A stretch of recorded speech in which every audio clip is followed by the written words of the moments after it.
क्या पुरुष और स्त्री सिर्फ शरीर है या इनके बीच कोई दिव्य शक्ति कार्य कर रही है? क्यों भगवान शिव का आधा शरीर माता पार्वती का स्वरूप है? क्या प्रेम और आकर्षण ही इस रिश्ते की परिभाषा है या इसके पीछे कोई गहरी आध्यात्मिक सीख छुपी है?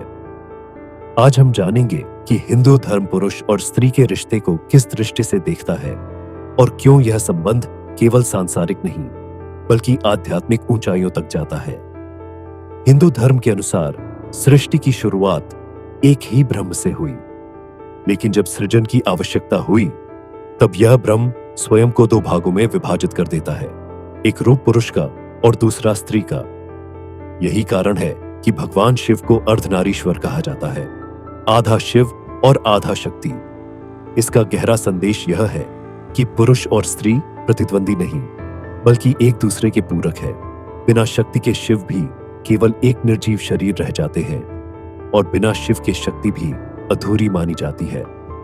ठीक इसी तरह इस संसार में भी पुरुष और स्त्री अकेले अपूर्ण हैं, लेकिन साथ मिलकर यह जीवन को संपूर्ण बना सकते हैं। क्या विवाह केवल एक सामाजिक परंपरा है? नहीं, हिंदू धर्म विवाह को एक आध्यात्मिक यात्रा मानता है, जहां दो आत्माएं मिलकर धर्म, अर्थ, काम और मोक्ष की ओर बढ़ती है। रामायण में श्री राम और माता सीता का विवाह केवल पति पत्नी का संबंध नहीं था बल्कि एक दिव्य दायित्व था। भगवान श्री राम ने माता सीता को त्यागने का निर्णय लिया, लेकिन उनका प्रेम और समर्पण कभी समाप्त नहीं हुआ। महाभारत में द्रौपदी का उदाहरण हमें सिखाता है कि स्त्री केवल भोग की वस्तु नहीं बल्कि सम्मान और अधिकार की अधिकारी भी है। जब द्रौपदी का चीरहरण हो रहा था तब भगवान श्री कृष्ण ने स्वयं उनकी रक्षा की। यह दिखाता है कि धर्म का पहला नियम है स्त्री का सम्मान। क्या हिंदू धर्म में प्रेम और आकर्षण को गलत माना गया है? बिल्कुल नहीं। हिंदू धर्म 4 पुरुषार्थों की बात करता है: धर्म, अर्थ, काम और मोक्ष। इसमें काम भी उतना ही महत्वपूर्ण है जितना कि मोक्ष।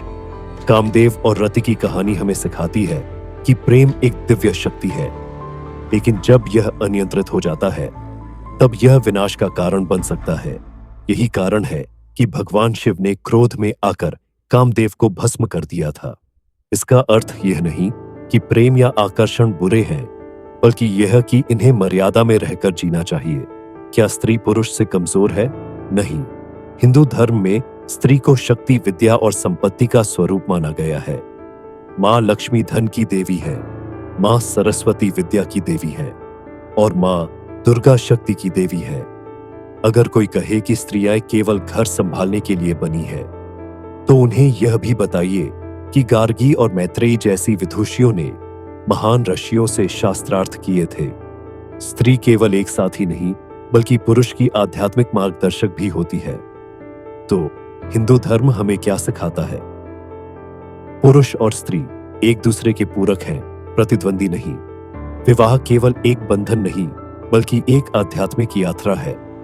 प्रेम और आकर्षण गलत नहीं, लेकिन संतुलन और मर्यादा जरूरी है। स्त्री केवल भोग की वस्तु नहीं बल्कि विद्या, शक्ति और भक्ति का स्वरूप है।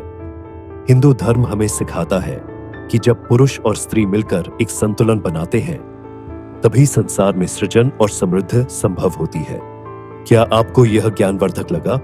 अगर हाँ, तो लाइक कीजिए, शेयर कीजिए और हमारे चैनल भक्ति सगार को सब्सक्राइब करना ना भूलें।